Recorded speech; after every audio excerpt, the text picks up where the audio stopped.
Saludos a todo mundo. Quiero darles la bienvenida a nuestra discusión del muralismo mexicano, nuestra tercera entrega. Probablemente habrá una cuarta, veremos si es necesaria. Esta vez vamos a discutir el monumentalismo. Vamos a aproximarnos críticamente estudiando a qué se refiere esta idea de monumentalismo en las obras pictóricas plasmadas en muros durante la tercera, cuarta, etcétera, décadas del siglo XX en nuestro país. Antes ya hemos discutido algunos valores estéticos, ya hemos propuesto una lectura crítica, una lectura desde el punto de vista de la lucha que es inherente al muralismo mexicano, una lectura coyuntural e incluso hemos lanzado una posible lectura ideológica.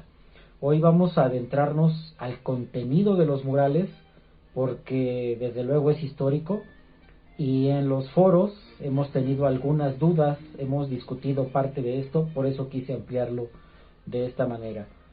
Los murales ocultan varios signos de la modernidad, lo había adelantado yo en un video anterior.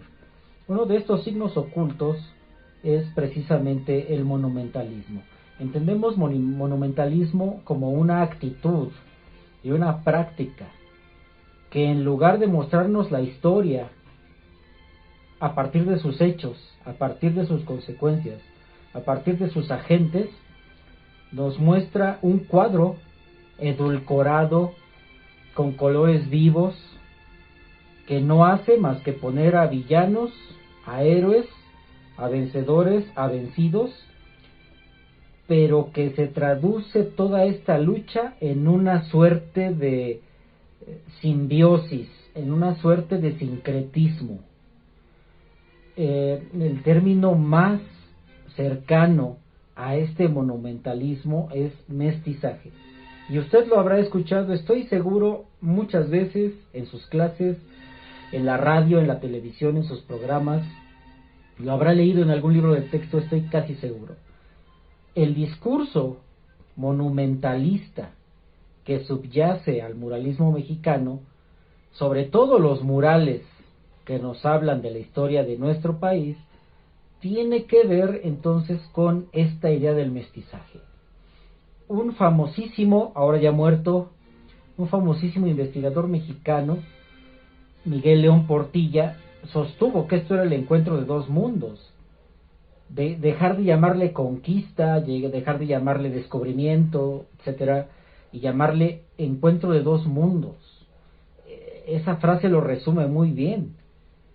Dejar a un lado todo el conflicto, toda la violencia que se vivió y bonitamente creer que esto es solo el encuentro de dos mundos y que de este choque violentísimo surgió una nueva raza, la famosa raza cósmica de Vasconcelos, la raza de bronce, ni blanca, ni roja al estilo indígena, sino morena, una mezcla de ello.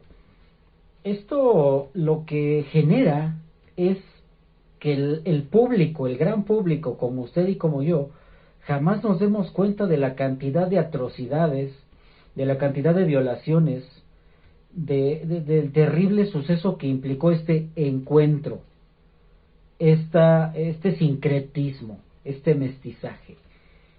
Y ahí hay una tramposa idea de la historia. Vamos a decirlo con sus letras. José Vasconcelos, que es uno de esos mexicanos multifacéticos, que tiene tantas versiones de sí mismo, entre muchas de las cosas que hizo fue publicar una revista pro-nazi, financiada por dinero nacional socialista en los años 40 en México. Insisto, Vasconcelos hizo muchas cosas.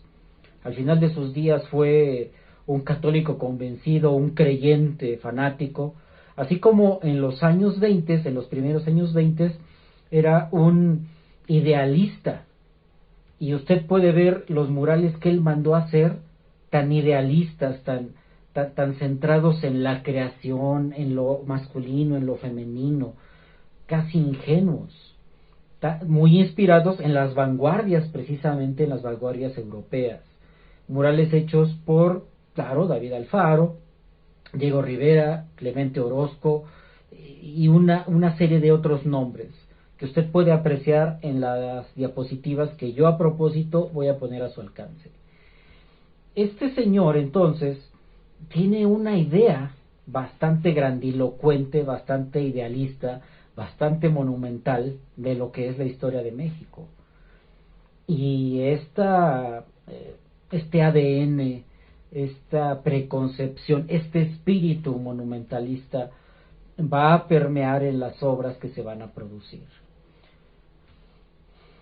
Al profesor no le gusta nada. El profesor está en contra de todo. Probablemente piensa usted eso, pero no se trata de ello. Lo que estamos haciendo nosotros en esta materia es ejercitar el pensamiento crítico. Incluso obras de este tipo, obras que se consideran obras maestras, tienen trabas, tienen taras, tienen condiciones materiales en las que fueron creadas, y algunas de ellas no son satisfactorias para un espíritu libre y para un espíritu crítico.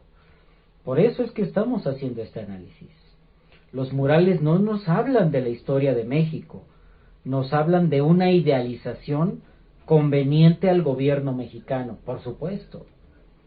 Piense usted quién paga, porque el que paga manda, porque esto es capitalismo, ya lo habíamos dicho en un video anterior. Esta gente no vino y de su bolsa sacó los pigmentos, se puso a pintar paredes como loco, jamás. Estos eran contratos, había dinero de por medio, y entonces el patrón, que en este caso es el Estado mexicano, por supuesto que tiene que cuidar que el mensaje que ahí se está lanzando esté cuidado, sea uniforme y responda a los intereses del Estado mexicano, por supuesto, no tiene nada de raro. Que lo señalemos nosotros sí podría sonar raro, porque nadie se pone a pensar en esto, simplemente llegan frente a la pared pintada y se postran, se hincan, básicamente le rinden culto, veneran lo que están viendo, y nosotros no podemos seguir con esa actitud que revela ampliamente la idiosincrasia de la que estábamos hablando en uno de los foros, tan ignorante, tan supersticiosa. Por eso nosotros, parándonos frente a la misma pared pintada, estamos haciendo un ejercicio diferente, y nos damos cuenta de que la historia de México es todo menos eso que nos están contando. ¿Dónde vemos que hay algo que falta? Bueno, en primer lugar, hoy sabemos que no hay solamente estas dos raíces para que surja el mexicano, la mexicana mestizos. Sabemos que por lo menos hay otras tres que no han sido tomadas en cuenta históricamente, pero que culturalmente son pujantes. Hoy entendemos que no hay una continuidad entre lo que hicieron aquellos pobladores de nuestra tierra y lo que hicieron los revolucionarios o lo que hicieron los insurgentes. El discurso del Estado mexicano ha sido que hay una continuidad desde el preclásico, desde 1200 años antes de la era común, hasta 2020, hasta 1920, hasta 1810, para poner las fechas de las más importantes. 1857, según el actual gobierno, con la reforma juarista, ¿no? Nos han vendido la idea de que aquellas personas, aquellos indígenas, que hoy llamamos zapotecas, que hoy llamamos olmecas o teotihuacanos, porque no sabemos cómo se llamaban en su propia lengua, que ellos son nuestros tatarabuelos, que provenimos de ellos, que hay una línea continua en la historia y en la cultura entre ellos y nosotros. Por supuesto que esto es un discurso creado para generar identidad, para crear pertenencia a una nación mexicana que no existe. Pero debemos entender que el Estado mexicano, el Estado-nación, está construido sobre bases falsas, y una base falsa es esta, una fuente de falsedad es esta. Nosotros hemos aceptado esto porque la mayor parte del tiempo no tenemos los elementos teóricos, históricos, documentales para rebatir esa historia. Sin embargo, ahora se los estoy dando, los estoy compartiendo con ustedes. porque también yo los tomé de mis maestros. Tenemos que presentar una exigencia, una resistencia frente a ese discurso aplastante, porque nos aplasta a todos, porque nos lleva a todos ahí, y enfrentarlo con una idea diferente, una idea crítica, de modo que podamos rastrear la historia tal cual, lo más cercana a lo que realmente pasó. Y no quiero hablar aquí de verdades históricas, porque tienen una muy mala fama desde el sexenio de Peña Nieto. Pero necesitamos una historia crítica, que en lugar de borrar, de barrer bajo la alfombra las diferencias, las exponga, y que a nosotros nos dé la posibilidad de tomar nuestras decisiones. Venir a decir que bonitamente Moctezuma y Cortés pactaron el encuentro de dos mundos, que ellos son los forjadores de la nueva nación, me parece no solamente ingenuo, sino ridículo en estos momentos. Tuvo su pertinencia, insisto, en los años 20, porque había que darle un sentido de orgullo a esta nación que estaba por los suelos, pero a 100 años de este proceso me parece que no está vigente, y nosotros necesitamos hacer una reflexión inteligente acerca de esto. Este monumentalismo lo que busca es eso, mostrarnos que hay grandes hazañas en el pasado, que nos sintamos orgullosos de los héroes que nos dieron patria y libertad, para que entonces nos inspiremos y nosotros también queramos hacer hazañas grandes en el presente y en el futuro. ¿Se da cuenta? Esto es un discurso sensiblero, esto es un discurso sentimentalista. La historia real, la vida real que usted seguramente está experimentando no tiene que ver con eso. Tiene que ver con avances y retrocesos, con tropiezos, con caídas, pero también con logros, ¿por qué no decirlo? Con aciertos, con atinos, porque así es la vida de los seres humanos. Pensar que esta gente nació para ser heroína o para ser héroe me parece, insisto, no solamente ingenuo, sino ridículo. Y el muralismo mexicano tiene mucho de esta ingenuidad y esta ridiculez, porque así convenía para los efectos que fue concebido, para los fines con que fueron contratadas las personas que hicieron estos murales. Podría parecer exagerada la crítica, pero de esto nos hace falta mucho en el país, porque estamos criando, estamos apapachando a una generación frágil, endeble, que no puede oír una crítica, no puede oír una negativa porque se trauma, porque se quiere suicidar, porque ya quiere tirar la toalla, porque quiere salir a matar a alguien en una escuela. Esta generación, la de ustedes, que es tan frágil, que es tan endeble, no puede seguir siendo mimada con mentiras bonitas. Necesita su dosis de realidad, necesita su dosis de verdad. Y estamos aquí para eso. Parte de lo que estamos nosotros discutiendo se refiere precisamente a todo esto que nos han vendido en imágenes. Todo esto que nosotros hemos comprado muy barato, porque jamás le hemos interpuesto una crítica, y que no necesariamente es benéfico, no necesariamente es acertado, no necesariamente coincide con lo que pasó en nuestra historia. Los murales entonces tienen una versión de esa historia y buscan generar sentido de pertenencia. Sin embargo, al intentar hacerlo, pasan por alto, se brincan mágicamente los conflictos que nos dividen, que hasta la fecha nos separan. Yo les pregunto, ¿cuál ha sido el resultado de hacernos de la vista gorda, de voltear para otro lado ante los conflictos de nuestro país? Pues no se han resuelto, porque todo el mundo piensa que está superada toda la violencia y toda la vejación de hace 500 años, y no lo está. Creemos que ya fue superada y que somos mestizos, y como mestizos nadie tiene derecho de ningunear al otro, nadie tiene derecho de tratar mal al otro porque todos somos sangre mezclada. Pues ¿qué cree? Que todavía sigue pasando. Somos un país profundamente racista, y para negarlo, para disfrazarlo, para mirar para otro lado, para hacer la vista gorda, se inventó el muralismo. No es lo único, no es el único dispositivo ideológico que se ha montado, pero es uno de los más relevantes, uno de los más trascendentes. Y así como hemos destacado sus valores estéticos y sociales, así como hemos revelado sus compromisos ideológicos y coyunturales, es justo también decir esto.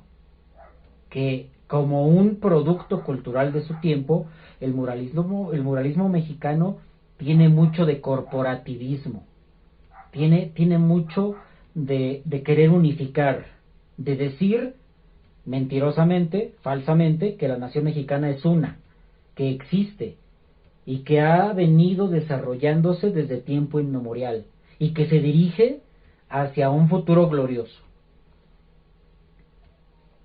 Insisto, es la cuarta vez que lo digo, tenía que ser así para medianamente solventar el problema de un estado partido, de haber salido de una guerra civil. Pero esa justificación no hace verdadero el producto. Esta idea corporativa de que somos uno y que estamos unidos mexicanos, como se decía en el sexenio de Salinas, y que la unión hace la fuerza y el pueblo unido jamás será vencido, es un discurso que nosotros podemos ver cómo destilan los murales. Desde luego usted se estará preguntando, bueno, ¿y tú, profesor, dónde estás viendo eso? ¿Cuáles son los ejemplos en los que tú estás viendo eso? Vean el mural de Diego Rivera, La historia de México, en Palacio Nacional. No recuerdo ahora si está en las asignaciones de murales que tú vas a trabajar, pero si no está, no pasa nada, véalo, búsquelo. Hay buenas fotografías en la red acerca de esto. Ahí hay un ejemplo. Busquemos de María Izquierdo el mural de la conquista. Busquemos de Leonora Carrington El mundo mágico de los mayas. Estos murales monumentales, muy grandes, que nos están hablando de un trasfondo histórico y de un futuro que también es histórico. La ronda en el tiempo, pues ya habíamos mencionado este mural bajo otra perspectiva en un video pasado. La ronda en el tiempo de Fanny Rabel, véalo y notará lo que estoy diciendo. El muralismo no fue lo único que inventó el estado corporativo de los años 40 o 50. Si usted echa una mirada al Museo Nacional de Antropología, se va a dar cuenta de lo que yo estoy diciendo. Tiene el mismo discurso. En lugar de mostrarnos una historia de robo y saqueo, nos muestra una historia de fraternidad. Insisto, no hay nada malo, no hay nada negativo en hablar de fraternidad o en hablar de hibridación, siempre y cuando eso no nos haga olvidar el conflicto que hubo detrás, siempre y cuando eso no nos haga olvidar las diferencias que todavía nos separan brutalmente, abismalmente.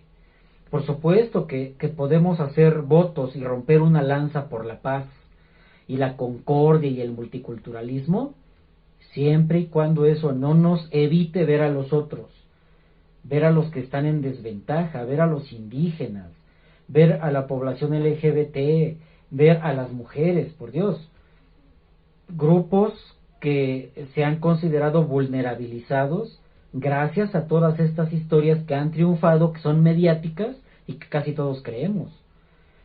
Este es el riesgo de caer en el monumentalismo. Estos son los riesgos de no mirar a nuestra historia a ojos abiertos. Preferimos no mirar, ¿saben? Preferimos ver la armonía de los colores, preferimos ver las caras sonrientes, preferimos ver los matices dulcificados. Y no nos damos cuenta de que la nuestra, si es una historia larga, es una historia rica, pero tiene altos contrastes. Tiene negros profundísimos, aunque también blancos muy luminosos. Y nos ciega esta verdad. Preferimos no mirarla de frente y ahí andamos consumiendo cualquier historia, cualquier telenovela, cualquier programilla y cualquier leyenda que nos cuenta un guía de turistas. Debe terminar esto. En el caso del muralismo mexicano, vamos, insisto, a tener unas diapositivas para compartirlas con todos, en las que usted va a poder observar estos ejemplos. No me extiendo más. Esta es la información que yo quería compartir con ustedes. Este es uno de los matices, me parece que menos plausibles del muralismo, y es producto del tiempo en el que fue ejecutado, es producto del ecosistema cultural del momento, de los años 20, de los años 30, incluso de los 40. No porque esta sea una característica menos plausible, significa que ya odiamos al muralismo, guácala, qué feo, basura. No. Solamente estamos abriendo los ojos para poder apreciar en todos sus matices lo más importante de la pintura mexicana en el siglo XX. Y algo de lo más trascendente, de hecho, del arte mexicano de todos los tiempos. Es lo que habíamos dicho que haríamos desde el principio. Ver con una mirada crítica, no censurar, no desechar, no dar carpetazo, mantener los ojos abiertos. Es para mí un gusto siempre tener una discusión con ustedes. Ojalá que puedan dejar un comentario inteligente aquí en la caja de información. Una duda, una perspectiva, un aprendizaje será muy gratificante. Saludos para todas y todos. Pongan el toque artístico en todo lo que hagan.